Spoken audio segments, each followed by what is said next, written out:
So திவ்யாவை கீழ்த்தரமாக பேசிய சாண்ட்ராவா அப்படி சொல்லி இந்த வீடியோவில் தெளிவாக பார்க்கலாம். அது மாதிரி நம்ம சேனலை மறக்காமல் like share and comment subscribe பண்ணுங்கள். வலன்னு பேசாமல் வாங்க வீடியோக்குள்ளே போகலாம். ஸோ என்னென்னு வந்து பார்த்தீங்கன்னா, நேற்று வந்து நம்ம சாண்ட்ரா வந்து பார்த்தீங்கன்னா பார்வதி கிட்ட வந்து இந்த நியூஸ் இதை பற்றி பேசியிருந்தாங்க. ஏன் வந்து அன்றைக்கி நான் அவகிட்ட கோவப்பட்டதுன்னு சொல்லி இன்னைக்கு தான் கன்ஃபர்ஸே பண்ணுறாங்க. ஏன் அப்படின்னு வந்து பார்த்தீங்கன்னா, நானே மன வருத்தத்தில் உட்காந்துருக்கேன். அந்நேரத்தில் வந்து அவளுக்கு அந்த இடம் வேணுன்றா.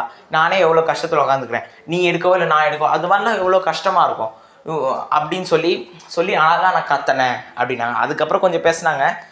அப்புறம் இன்னொரு விஷயமும் சொன்னாங்க. பார்வதி சொன்னாங்க, கொஞ்சம் பேசி தான் பாரு அவன்கிட்ட, ஏன் இப்படி பேசாமல் இருக்கிறேன்னா, எனக்கு பேச பிடிக்கல, எனக்கு பேசவே இஷ்டம் இல்லை அப்படின்னு தான் இருக்காங்க. இவங்க இந்த பார்வதியும் ரொம்ப அடமெண்ட்டானவங்க தான், இந்த சாண்ட்ராவும் இந்த விஷயத்தில் ரொம்ப அடமெண்ட்டாக தான் இருக்காங்க. ஏன்னு தெரில, எதுக்குன்னு தெரில. ஆனால் எனக்கு அந்த விஷயம் தெரியும். என்னன்னு வந்து பார்த்தீங்கன்னா, இன்னும் நம்ம சாண்ட்ரா வந்து என்ன நம்புகிறாங்கன்னா, ப்ரெசன்ட் போனதுக்கு காரணம் திவ்யா தான்.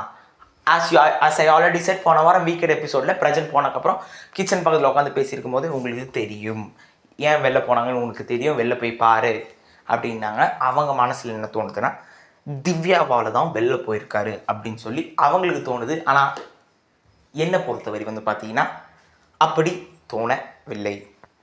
அதோட கேஸு போச்சு. கேஸுக்கு லாயரெல்லாம் ஜட்ஜ் பண்ணி நேற்று எபிசோட் ஓரளவுக்கு டீசெண்டாகவே போச்சு.